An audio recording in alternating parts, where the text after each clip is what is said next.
Dear ones, it's time! It's time for Chapter 5 of The Swordsman of Mars by Otis Adelbert Kline.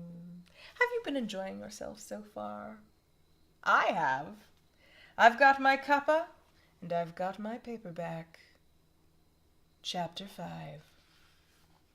When last we met our hero, he had just been jumped.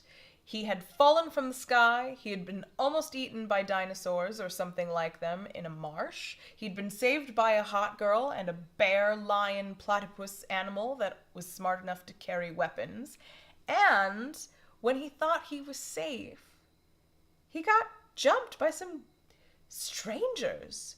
Currently, he finds himself in a net and does not know where his new, sexy friend is. Thorn was still carrying the beetle over his shoulder, hanging on the long spear. He thrust upward with the spear. The beetle prevented it from slipping through the meshes, and with the long handle he was able to raise the net and pitch it back over his head. Scarcely had he freed himself when he saw descending from the branches of the surrounding trees 6 grotesque specimens of humanity. Not one of them was more than 5 feet tall. Their skins were bright yellow in color, and their spindly arms and legs branched out from their bodies that were almost globular. Their mongoloid features were surmounted by queer pagoda-shaped helmets of yellow metal, and their bodies were protected by armor.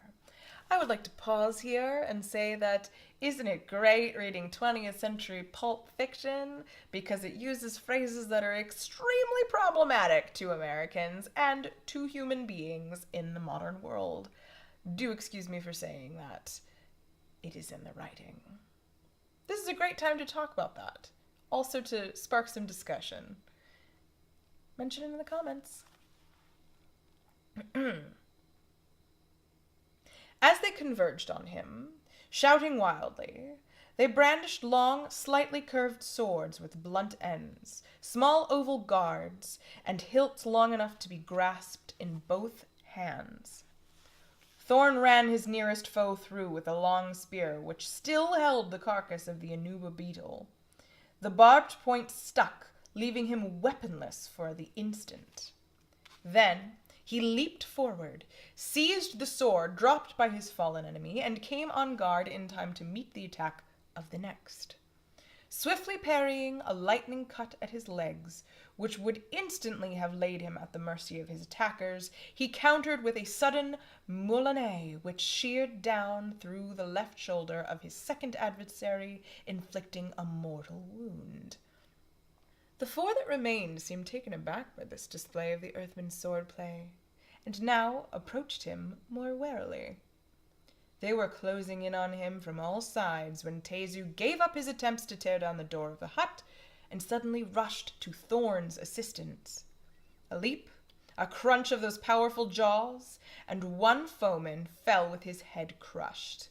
At the same time, Thorn's sword disemboweled another of his antagonists. With shrieks of terror, the 2 survivors turned and fled, but the beast, despite his short legs, pursued them with incredible swiftness. One went down with his head between those relentless jaws, and the last, catching a liana, scampered up for a little way, only to be pulled down and as swiftly dispatched. Thorn now rushed to the door of the hut and flung himself against it, but it remained immovable. Inside, he heard the sound of clashing blades. A moment later, he heard the inner bolt slide back, and the door was flung open. He was about to spring through the opening when he saw the girl framed in the doorway, dagger in one hand and sword in the other, both dripping blood. Behind her, barely visible in the dim light of the interior, lay one dead and one dying foeman. "What? Why, I thought you—" stammered Thorn, lowering his point. The girl smiled amusedly and stepped out of the hut. "So you believed these clumsy Magongi had cut me down? Really, Sheb? I gave you credit for a better memory. Have you forgotten the many times Thane's blade has bested yours?"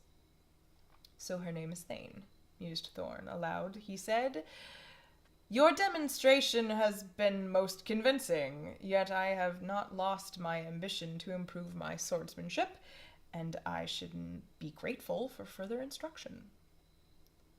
"No better time than now. Still, I have you at a disadvantage, since you hold an inferior weapon." "It is a handicap which a man should accord a girl," Thorn replied. "Not one this girl requires."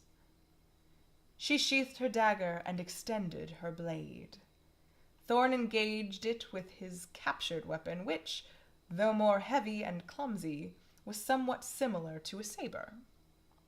He instantly found that he had to deal with the swiftest and most dexterous fencer he had ever encountered, and time after time he barely saved himself from being touched.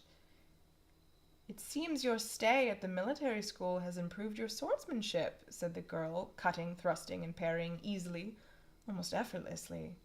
"In the old days, I would have touched you long ere this. Yet you but prolong the inevitable."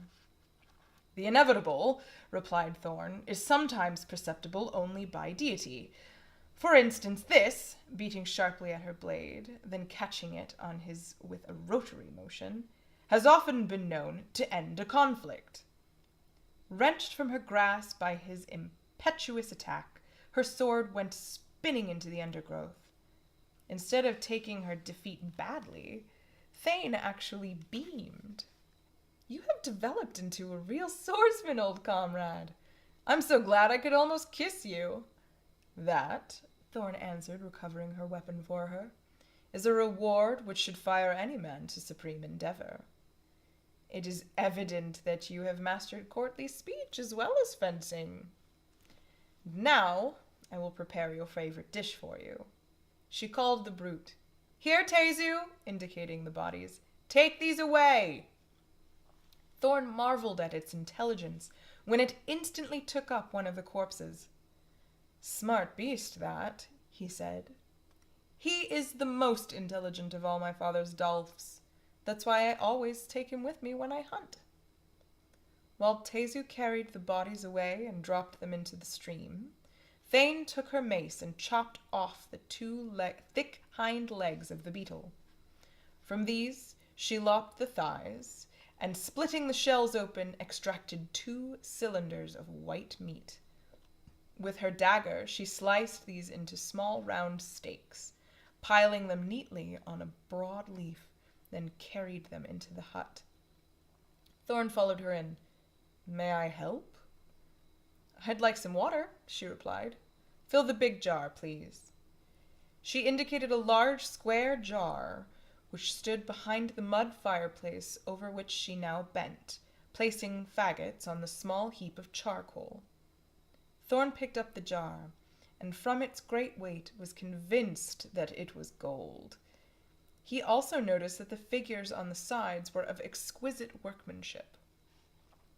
When he returned with water from the stream, the interior of the hut had grown quite dark, but a shaft of moonlight lit up the lithe figure of the girl, kneeling before the fireplace. He went in and placed the jar beside her.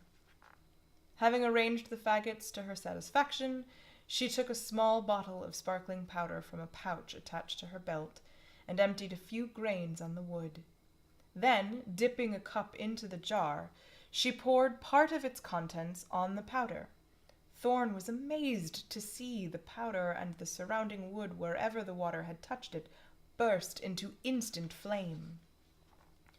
With the fire blazing merrily, the girl now dipped several cupfuls of water from the jar into a smaller container, dropped into it a handful of red berries taken from another jar, and set the mixture against the blaze.